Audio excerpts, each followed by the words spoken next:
প্রতিবন্ধীদের জন্য নির্দিষ্ট করে রাখা স্থানে গাড়ি রাখার ফলে একবার একটি গাড়ি জুড়ে প্রতিবন্ধীদের লোগো লাগিয়ে দেওয়া হয়েছিল। আরেকবার ভুল স্থানে গাড়ি পার্ক করার ফলে গাড়ির একাংশ কেটে অন্য গাড়ি বের করা হয়। গাড়ি পার্ক করার অদ্ভুত এই ঘটনাগুলোকে চলুন তবে দেখে নেওয়া যাক। একবার চীনে বেপরোয়া গতিতে গাড়ি চালানোর ফলে গাড়ির মালিককে উচিত শিক্ষা দেওয়া হয়েছিল।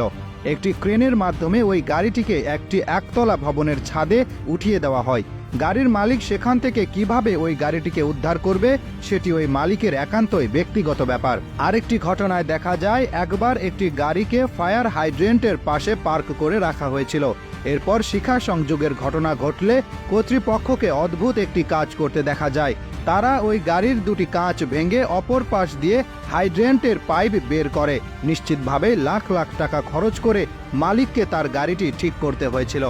বাংলাদেশে পার্কিং এরিয়া মেনে না চলা বা ট্রাফিক আইন অমান্য করার জন্য অল্প কিছু টাকা জরিমানা করা হয়, কিন্তু বিশ্বের বিভিন্ন দেশে ব্যাপারটিকে গুরুদণ্ড হিসেবে দেখা হয়। একবার এক ব্যক্তি ভুল স্থানে গাড়ি পার্ক করে অন্য মানুষদের সমস্যা তৈরি করেছিলেন। শাস্তিস্বরূপ তার গাড়ির সামনের সিটের অংশটি ঢালাইয়ার মিক্সার দিয়ে ভরে দেওয়া হয়। একবার এক ব্যক্তি প্রতিবন্ধীদের জায়গায় নিজের দামি গাড়িটি পার্ক করে। ঘটনাটি আশেপাশের মানুষরা ভালোভাবে নেয়নি। সবাই মিলে তখন তার গোটা গাড়ি জুড়ে প্রতিবন্ধীদের লোগো এঁকে দেয়। গাড়ির মালিক এসে তার গাড়িটি দেখে যেন আকাশ থেকে পড়ে। এ সময় তাকে রাগে ফুঁসতে দেখা যায়, তবে উত্তেজিত জনতার মুখে তিনি কোনো প্রতিবাদ করার সাহস পাননি। সবশেষে কাচের অংশ থেকে কাগজ সরিয়ে কোনো রকমে তিনি ঘটনাস্থল থেকে পালান। আরেকবার ভুল পার্কিংয়ের কারণে অন্য ব্যক্তিরা তাদের গাড়ি বের করতে পারছিলেন না। পরে এক ব্যক্তি এসে ওই গাড়ির বাড়তি অংশগুলো কেটে নিজের গাড়িটিকে বের করেন।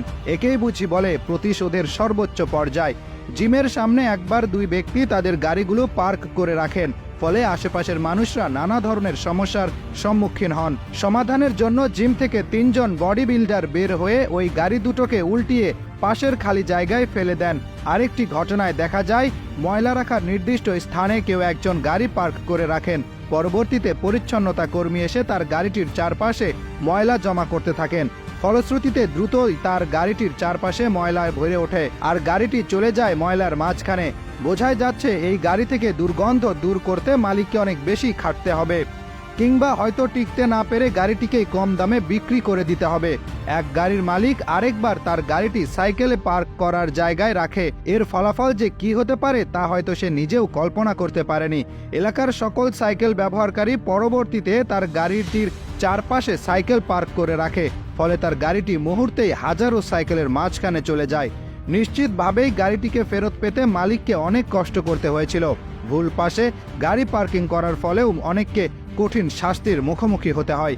একবার এক বাইকার নির্দিষ্ট স্থানের বদলে অন্য একটি জায়গায় তার শখের বাইকটি পার্ক করেন। পরবর্তীতে বাইকটি উঁচু একটি স্থাপনার উপর তুলে রাখা হয়। সেখান থেকে যানটি কিভাবে নামানো হয়েছিল তা মালিকই ভালো জানেন।